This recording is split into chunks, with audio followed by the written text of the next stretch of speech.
It's time for your Ross County versus Rangers match prediction. I'm going to go talk about the transfer news that's been happening the day Michael Beale's been speaking. And it's no Eden Hazard, right? When I made that Eden Hazard for earlier, it was a joke. Some people may have took it serious. I was addressing the fact that some people were taking it serious, but I, for one, was not taking it serious, just to establish that, right? But Michael Beale says that Glenn Kamara is close to exiting. Will this ever happen? Hopefully. But Yanis Hadji may stay at Rangers. So let's see what Michael Beale has been saying. Beale has not ruled out Hadji staying, indicated signing a defender was a possibility. It's going to be a long week, Beale commented. We're close to a couple, maybe going out the way. We may respond depending if anything comes out of the ordinary. Glenn's the one that's closest. We had a conversation when I first came back into the club in December about Glenn's future and where he saw it. 10 out of the first 11 games I was here, he started. In that time, we signed Todd Cantwell, Nico Raskin, but they came in after not playing for a long period of time. They got in the team and did really, really well. So there's been no fallout or anything. We expect Glenn to move this summer. It was his wish as well. There's no issues with that. He obviously has to find the right club. It has to be the right valuation for everyone because we would be losing a very good player. When you're very honest on the player side, that sees his future elsewhere. As a coach, you have to move in a different direction. I wasn't in the mood for persuading anyone to play for Rangers. Glenn's been an exciting signing over the time he's been here. If nothing moves this week, then Glenn knows he's here until January. Then it's a different playing field altogether.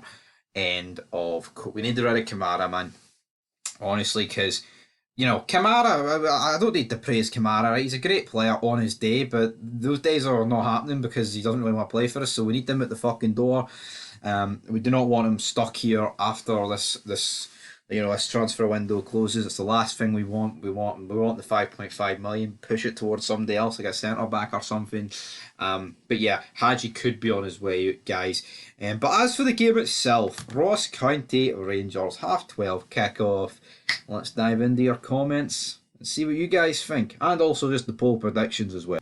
And here are the results in. And while I was doing that, I was like, neck like a giraffe, what's that about? Anyway, 237 votes. Could have left this to run a wee bit longer, or probably just should have started it earlier, but I didn't, right? We've got to deal with it, accept it, come to terms with it, blah, yada, yada. But we have Ross County with a whopping 5%. Ross County not exactly started the season in the greatest form. Well, I mean, I say that. They narrowly lost at Celtic Park. On a different day, they might have got something, and then I believe they beat St Johnstone, didn't they?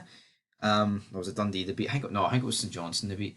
They're sitting on 3 points regardless. 3% for a draw, so I mean that's a whopping 8% for Ross County and draw. But an overwhelming percentage here is for the Glasgow Rangers with 92% of the vote. Big 8 thumbs up. Only the one comment. What's going on? We need more than the one comment. But before we get into the comment, I'll give my predictions.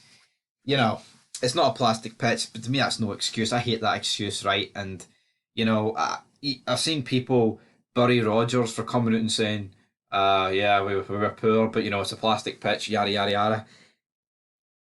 Both sides, I mean, I say both sides, both Rangers and Celtic fans use that excuse, say a plastic pitch, right?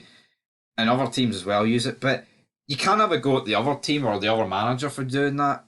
Unless you're like me and I don't give a fuck about the plastic pitch, we should be able to play on that pitch and fucking win. I don't care if the ball plays at 0.5 mile an hour slower. Troy Mulgrew on Super Scoreboard greeting. Aye, but man, it plays 0.5 slower. Oh, what, Charlie? What are you doing, big man? What, Charlie? Come on, what you doing? What are you doing, Charlie Mulgrew? Anyway, I'm going to go for 3-1 to Rangers. I think we're going to get a good game. I think I'm going to go with Tav because we're going to get a penalty. Always get a penalty. And I'm going to go with Lammers. And I'm going to go with Danilo. I'm very intrigued to see what the starting 11 is going to be. And that's what I like about the start of this new season. Even though we were shite against Kelly because, you know, plastic pitch, mate. Right? And it's been a pretty underwhelming start. I like the fact they've brought in all these new players and like literally an hour before kickoff, it's like, oh, what's he going to do? What's he going to do? I feel like for the last season when Beale came in, he kind of knew what he was going to do.